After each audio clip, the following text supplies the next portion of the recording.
Chairman of Fortescue Metals Group of Australia, to speak on behalf of the business community.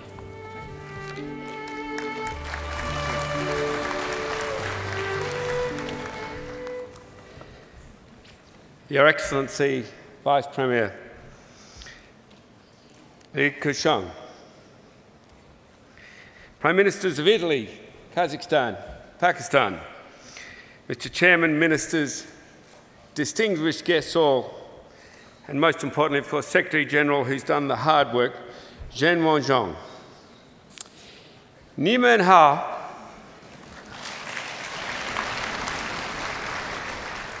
Respecting the great honour that I have to speak to you and represent FMG at this plenary session, a meeting of business and political champions without peer, I will not speak to you as I once would have about the growing dynamic bilateral relationship between FMG and China that itself has blossomed only over the last decade.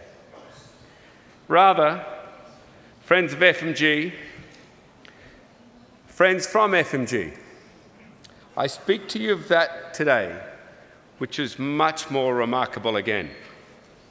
Since the Boao Forum itself began in just over a decade ago itself, we have seen the most dramatic improvement in the lives of hundreds of millions of people ever witnessed in world history.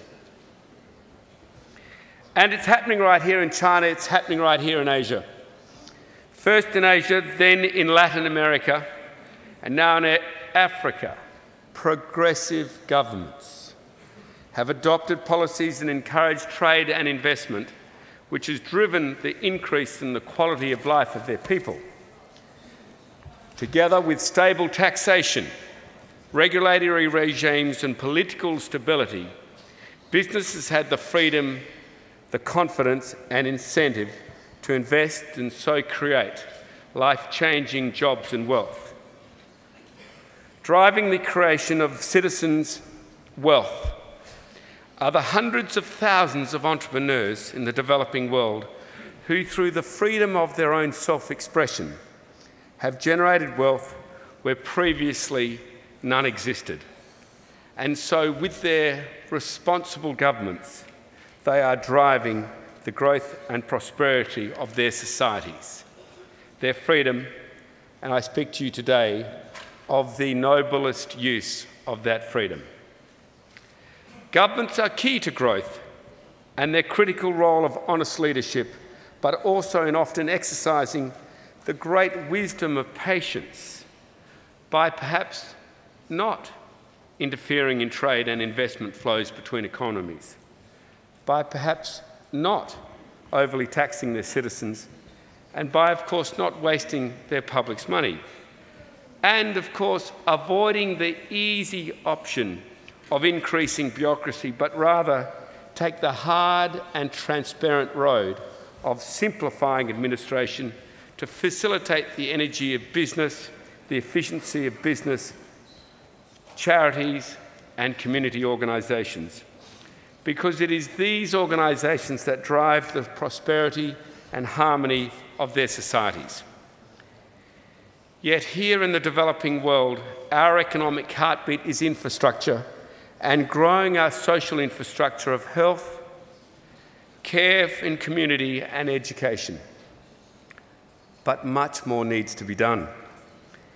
It doesn't take binoculars to look far to see our mission is far from complete. Hundreds of millions of people cannot reach anything like their full potential. Yet we cannot ask government alone to complete this task. As much as we need their support and leadership, governments need ours through dynamic and supportive civil society and philanthropy. Ladies and gentlemen, we are all equal under God. Yet let's celebrate our different talents. Let's celebrate our abilities and contributions to society are all different, but we can make them. Be you an athlete, writer, artist, bureaucrat or businessman, we are all essential to a caring and growing society. Those of us strongly represented in this beautiful room also have the talent to build and organise capital. However, because of that talent, we carry an extra burden, which is a particular gift and a particular privilege to society and government to help the tranquil communities in which we all seek to live.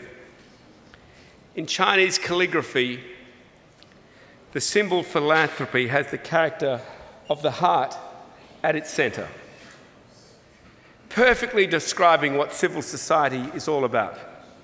Our desire to help our fellow man and alleviate human suffering for no greater incentive than the freedom of our will.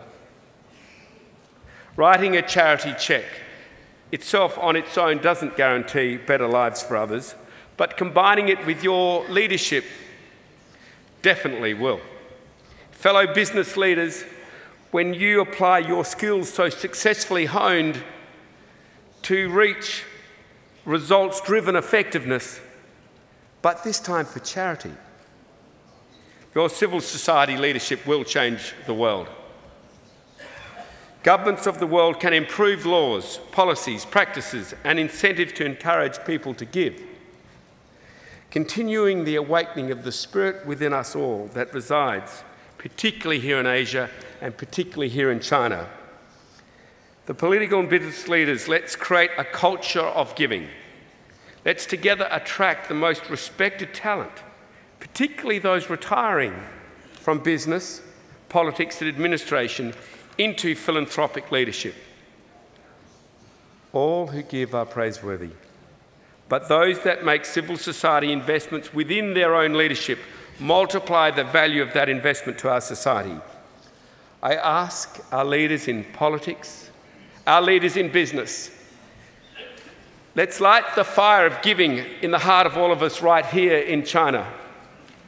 Let us together enable others, families, communities, and corporations to partner with each other and with government in furthering the well-being of our society and especially those most poor and marginalised. If we can do this and do it well, we will create the legacy that honours our heritage, brings tranquility and prosperity to our children and for all that follow them. Ladies and gentlemen of the Boao Forum, Mr. Vice President, I know you lead me in this challenge, but please accept my pledge of support to your endeavours, motivated only by the knowledge that effective generosity is the noblest use of freedom. 谢谢。